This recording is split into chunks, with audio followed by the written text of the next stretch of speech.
දැනට විදේශගතව සිටින සංවිධානාත්මක අපරාධකරුවෙකු බව කියන මහේෂ් බණ්ඩාරගේ මාස්සිනා පොලිස් විශේෂකාර බලකාය නිලධාරීන් විසින් අත්අඩංගුවට ගෙන තිබෙනවා. සැකකරු සතුව තිබූ ගිනි අවි පතුරම් සහ තියුණු ආයුධ කිහිපයක්ද අත්අඩංගුවට ගෙන ඇති බව පොලිසිය සඳහන් කළා. පොලිස් විශේෂකාර බලකායේ අනදින නිලධාරී නියෝජ්‍ය පොලිස්පති සමන්ද සිල්වාගේ නියෝග සහ උපදෙස් මත බුද්ධි අංශ විශේෂ මෙහෙයුම් අධ්‍යක්ෂ පොලිස් අධිකාරී DPU කොඩිතුවක්කුගේ මඟ පෙන්වීම සහ අධීක්ෂණය යටතේ සිදු කරන ලද මෙහෙයුමකදී සැකකරු අත්අඩංගුවට ගෙන තිබෙනවා. අදාළ මෙහෙයුම පන්නල පොලිස් කොට්ටාශයේ මාකඳුර ගෝනවිල ප්‍රදේශයේදී සිදු කරන ලදී.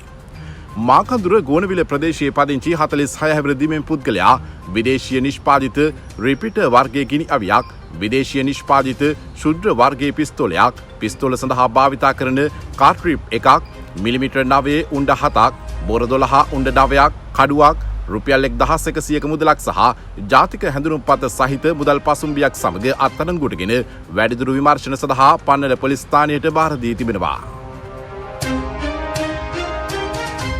ලංකා යූනිවුස් සබ්ස්ක්‍රයිබ් කරන්න අප සමග රැඳෙන්න.